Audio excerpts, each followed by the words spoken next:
In Burkina Faso, scores of soldiers are under arrest after government troops violently quashed a rebellion at a military camp near Bobo-Dioulasso.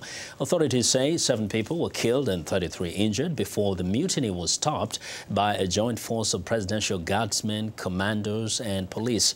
Joining us for an update on the unrest is VOA's journalist Samuel Kiendrebeogo, a native of Burkina Faso. Samuel, welcome to In Focus. Good to be here. Now, first, give us a little update on what really is happening today in the country. Today, let's say, as of yesterday, I spoke with a journalist in Bobo-Dioulasso. He's working for the main private newspaper, L'Observateur, and he told me things were back to normal. The manhunt for the stray mutineers were still going on. But, things are basically back to normal, and people, are taking care of their business, of whatever is left of their businesses, because there was a lot of distraction, and, things were going back to normal. Now, Samuel, this is a rather interesting and intriguing kind of a situation. Military causing all this chaos, not only in one part, but actually for about 4 months in different barracks across the nation. What's happening within the military? What's wrong in Burkina Faso's military system?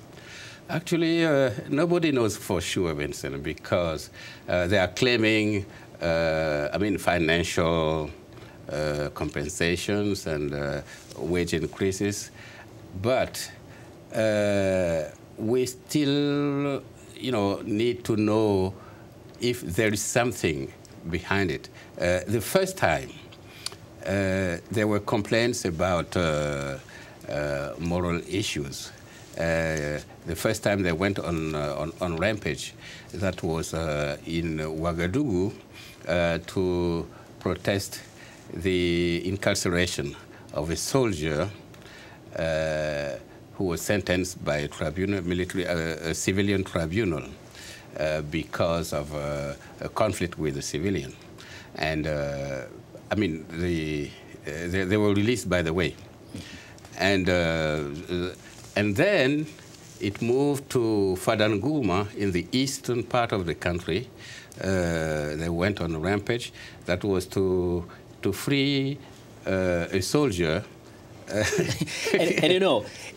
Jail for misconduct, moral misconduct. This is the soldiers. The military in Burkina Faso seems to operate with different kind of rules here. It's not normal in any country for soldiers to go on a rampage, to go and rescue one of theirs who's been accused and jailed for certain crimes.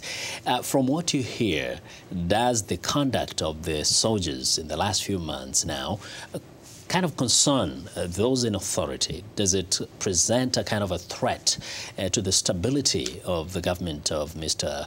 Blaise Compaoré?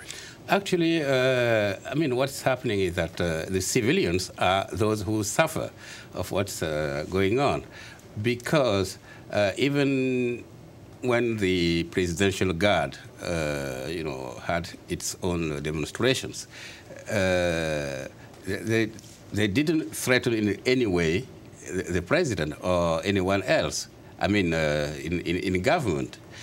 So the devastation, the destructions are, suffered by civilians. But the government stood by and just watched as all these things were happening.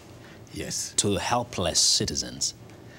Yes, yes and no, because you need to remember that Burkina was in a kind of difficult situation with a tense relationship with Côte d'Ivoire and the tensions in the West African region. And maybe the government or the president didn't want to wrong the military. Well, I know. Keep them ready in exactly. I don't want any event. Yeah, let's. I'm sure we need a little more time, but we'll be watching what's developing there, and we hope stability comes back. That's Voice of America's Samuel Kiendrebeogo.